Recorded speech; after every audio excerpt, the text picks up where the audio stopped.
नमस्कार सभी को। दोस्तों, आज की इस वीडियो में हम बात करेंगे भारत में न्यायपालिका की निष्पक्षता और हाल की हाई प्रोफाइल जज नियुक्तियों पर उठे सवालों को, जिसमें भाजपा प्रवक्ता रही आरती सेठ का जज बनना पूरे के पूरे न्यायिक प्रक्रिया पर सवाल उठा रहा है। हालांकि ये कोई बहुत नई बात नहीं है, न्यायाधीश पहले भी किसी न किसी राजनीतिक पार्टी को ज्वाइन करते रहे, लेकिन ऐसा पहली बार हो रहा है कि किसी राजनीतिक पार्टी का प्रवक्ता रह चुका या रह चुकी इंसान जो है वो अब जज बन गया है। तो क्या कुछ हुआ है, आइए इसको डिटेल में और आसान भाषा में समझते हैं। दोस्तों, आज की जो घटना है वो हमको, आपको, एक मामूली इंसान को, हर किसी के जीवन को प्रभावित करती है।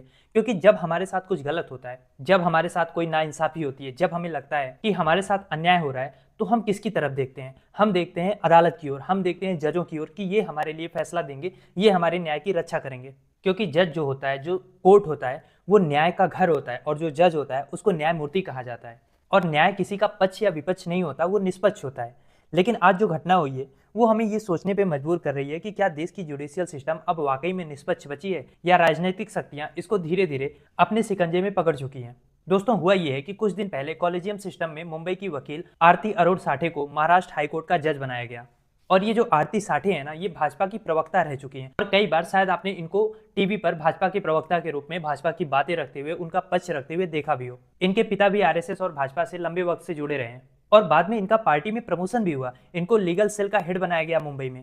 हालांकि इन्होंने जनवरी में भाजपा प्रवक्ता और सदस्यता पद से इस्तीफा दे दिया था।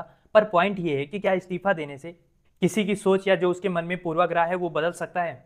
और सवाल तो ये भी है कि क्या ये इस्तीफा दिया ही इसीलिए गया था ताकि जज की कुर्सी तक पहुंचा जा सके? क्योंकि जब आप पास्ट में एक पार्टी की प्रवक्ता रह चुकी हैं, उसकी सदस्य रह चुकी हैं, उसके लिए डिबेट कर चुकी हैं, तो हाई कोर्ट में जज के रूप में एक महत्वपूर्ण पद पे, जहां आपको कभी सरकार के अगेंस्ट भी फैसला देना हो सकता है, कैसे आपको निष्पक्ष माना जा सकता है? तो क्या हम ये मान लें कि जो कॉलेजियम में बैठे जज थे, जिन्होंने इनको चुना है, उनको नहीं आइडिया था कि ये भाजपा की प्रवक्ता रह चुकी हैं, या उन्हें इस बात से फर्क नहीं पड़ता भले ही जज किसी पार्टी में रहा हो? क्योंकि आप ये लॉजिक तो बिल्कुल नहीं दे सकते कि वो पार्टी से इस्तीफा दे चुकी हैं, क्योंकि इससे क्या फर्क पड़ता है? कहने को तो जो राज्यपाल का पद होता है, चाहे वो उपराष्ट्रपति हो, चाहे लोकसभा के अध्यक्ष हो, उन दोनों को भी निष्पक्ष होना चाहिए। उस पद पे बैठने से पहले वो सत्ताधारी पार्टी के मेंबर होते हैं, पर क्या उस पद पे बैठने के बाद उनकी निष्पक्षता आज के समय में आपको दिखती है? और यहाँ पे तो हम बात न्यायपालिका की कर रहे हैं, जहाँ पे हजारों लोगों, लाखों लोगों, इनफैक्ट पूरे देश की समस्याओं का भविष्य होता है। और संविधान बनाने वालों ने इसीलिए तो कार्यपालिका से न्यायपालिका को स्वतंत्र रखा था, ताकि कार्यपालिका और सरकार का प्रभाव जो है वो न्यायपालिका के ऊपर ना हो, उनके फैसलों पे ना हो।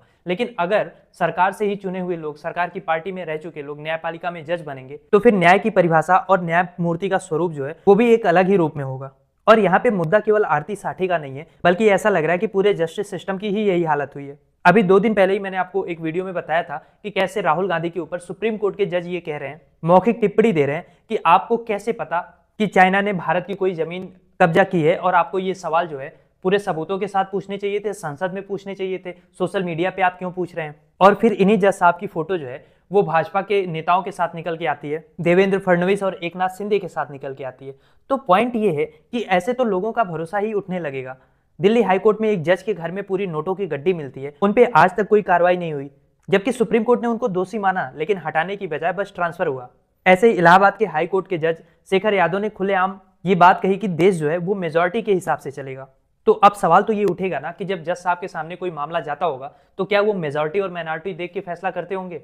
और ऐसे कई मामले हैं जहां पे न्यायमूर्ति खुद अपने लिए न्याय नहीं कर पा रहे हैं, तो देशवासी इन पे न्याय के लिए कैसे भरोसा करेंगे? क्या वो भरोसा डगमगाएगा नहीं? पहले तो ऐसे मामले सामने आते थे जिसमें जज साहब रिटायर होने के बाद किसी पार्टी को ज्वाइन कर रहे हैं, राज्यसभा में जा रहे हैं, या तो अपने पद से इस्तीफा देके किसी पार्टी से इतना प्रभावित हो गए हैं कि उसको ज्वाइन कर रहे हैं। अब तो मामला एक कदम आगे निकल चुका है, जो पार्टी के प्रवक्ता हैं वो अपने पद से इस्तीफा देके न्यायमूर्ति के रूप में शपथ ले रहे हैं। और ये मामला केवल हाई कोर्ट तक नहीं है, सुप्रीम कोर्ट के चीफ जस्टिस जो हैं रंजन गोगोई, रिटायरमेंट के मात्र 4 महीने बाद ही भाजपा से राज्यसभा पहुंच गए।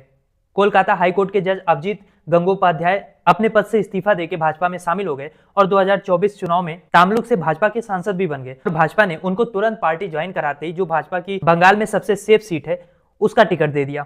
जाहिर सी बात है, सवाल तो उठेंगे कि जज साहब पे भाजपा इतनी क्यों मेहरबान हो गई? क्या जज रहते हुए जज साहब से कोई ऐसा फेवर भाजपा को मिला था जिसकी वजह से उनको सबसे सेफ सीट दे दी गई, तुरंत चुनाव लड़ा दिया गया, और वो जीत के बाकायदा लोकसभा में भी पहुंच गए? और सवाल तो ये भी उठेंगे कि क्या अब न्यायिक सेवा को रास्ता बना के राजनीतिक सेवा तक पहुंचा जा रहा है? और इसका वाइस वर्सा भी हो रहा है, राजनीतिक सेवा से त्याग पत्र देके न्यायिक सेवा तक भी पहुंचा जा रहा है।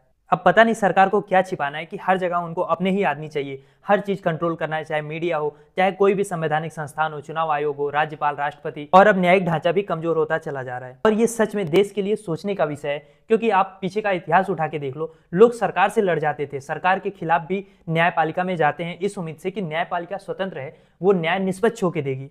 अब लोगों को यह भी सोच के जाना होगा कि फला जज किस पार्टी से आया है या किस पार्टी में जाएगा। संविधान ने तो न्यायपालिका को स्वतंत्र रखा, पर सवाल यह है कि क्या न्यायपालिका खुद को स्वतंत्र रख पाएगी। आज हाई कोर्ट के जज का चुना जाना और उसका जो तरीका है, कॉलेजियम सिस्टम, इसकी ट्रांसपेरेंसी पे भी सवाल उठ रहा है, क्योंकि जब ऐसे फैसले आते हैं जो जनता के विश्वास को कमजोर करते हैं तो न्याय का पूरा ढांचा हिल जाता है, लोगों का विश्वास धीरे धीरे कमजोर होने लगता है। और आज एक बार फिर से भाजपा की पूर्व प्रवक्ता आरती साठे का नाम जज के रूप में सामने आना ये सवाल उठाता है कि क्या जब तक जजों को चुनने का जो ये कॉलेजियम सिस्टम है ये इतना बंद और अपारदर्शी रहेगा तो क्या सचमुच आम लोगों को कभी निष्पक्ष न्याय मिल पाएगा।